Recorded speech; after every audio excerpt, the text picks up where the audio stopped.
Hi everyone, my name is Scott. And I'm Chuck. How are you doing today? This is What About?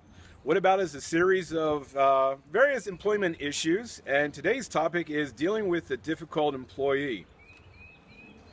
Why do you look at me? Because you're a difficult employee. Okay, here we go.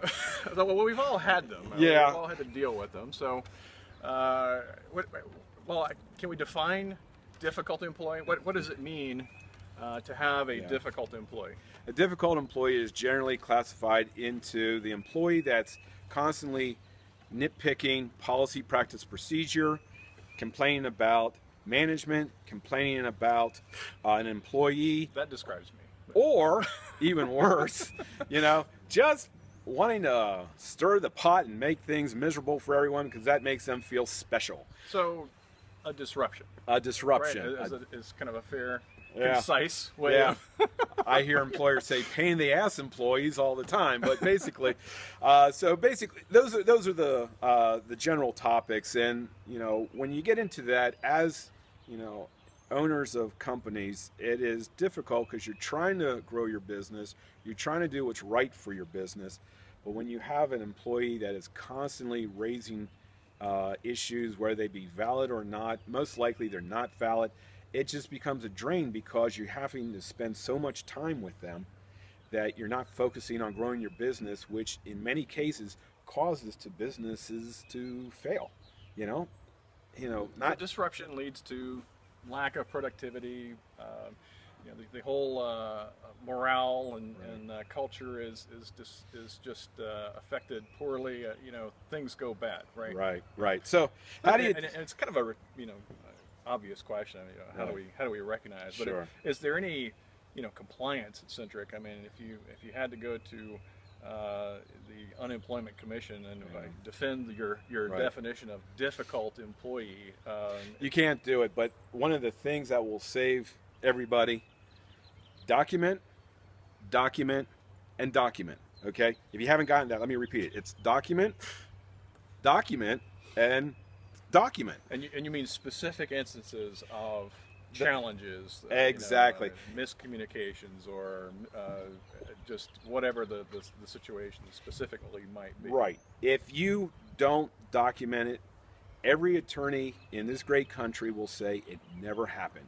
One of the favorite tools that I use is a day timer, a planner. It's old school. You can use your iPad or your smartphone because it has the same thing. Just whenever the employee comes to you and says, hey, Bob is telling rumors again. Well, okay, on this date, this is what was said. This is by whom, what was said. Just brief little, brain triggers so that you know when the conversation was had. Now, if they're violating policy, like someone is coming in late continually for the past 3 or 4 days or 3 or 4 weeks, when you have that documentation, that helps you start progressive discipline, which is another topic we'll talk about later. The vast majority of difficult employees just want to be heard. They feel special when you give them a little bit of time. I'm not saying hours. I'm saying maybe 10, 15 minutes. Say, I understand. How would you correct the problem? Okay? Put it back on them. That is a great way to shut down the difficult employee because they have lots of problems they want to bring to the table, but they never have solutions. If you say, okay, I want you to correct this and I'll help you, or how would you correct this? You're going to watch that difficult employee kind of fall back in the ranks or just go away. Mm-hmm.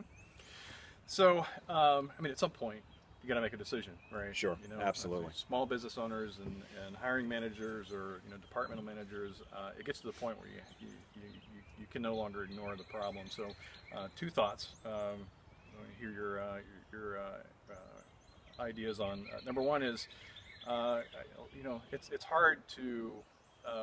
We're all somewhat, to a degree, anyway, conflict averse, right? So how do you kind of steel yourself up if you've got to confront an employee? Yeah. And then number 2, how do you go about that final process? I mean, if you've tried everything, you've documented everything, it's just time to let that employee go. Say goodbye.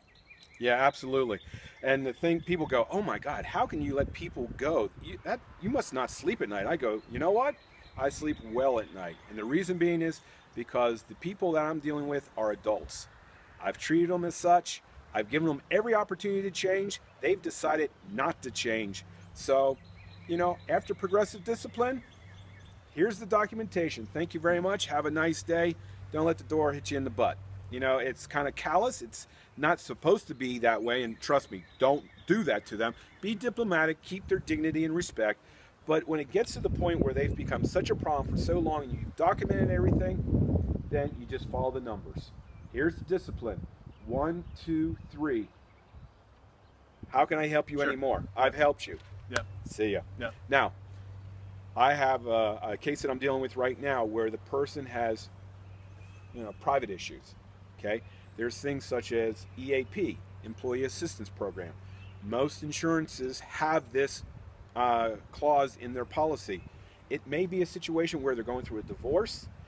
It may be a situation where they have a drinking or a drug problem, but you don't know that until you ask them. And it's okay to ask, is there something happening at home that I need to know about? If that's the case, then you know what? You stick with that person as long as they need the help, and you help them through the process, because every time that I've seen this happen, that person comes back and they become your strongest ally and your best employee, because you reached out to them and you helped them. It's the other guy that I'm talking about, the one that there's nothing wrong, they just like stirring the pot and causing issues, Yeah, yeah. or as starting, you know, causing drama. Yeah, I'm glad you drew the distinction. I have I've had a good mentor, and the topic came up one time in dealing with you know, a difficult employee, and to that point where you have to let them go. Sure. And it's never easy, and even if you understand what their, you know, their personal situations are, and my friend and mentor had basically put it this way: it's like, it's for the good of the company, right? There's all the other people that are being affected negatively by this individual's behavior. You, as a business owner or a department manager, have the responsibility to create a good, you know, working environment for the rest of the people. So if they're dragging the organization down, if you look at it from that perspective, it becomes a little bit easier decision to do that. So, Absolutely. Anything else on difficult employees you can think of, Scott? No, that's it. If you guys have any questions, feel free to contact us on our website. You'll see the contact us, or give us a call. We love to talk to you about how we could help you, and everybody has to deal with employee issues eventually. Let us help you do it in an educated manner. Thank you very much. Take care, and come back again to What About? So next time, can we talk about something a little more fun? Sexual harassment?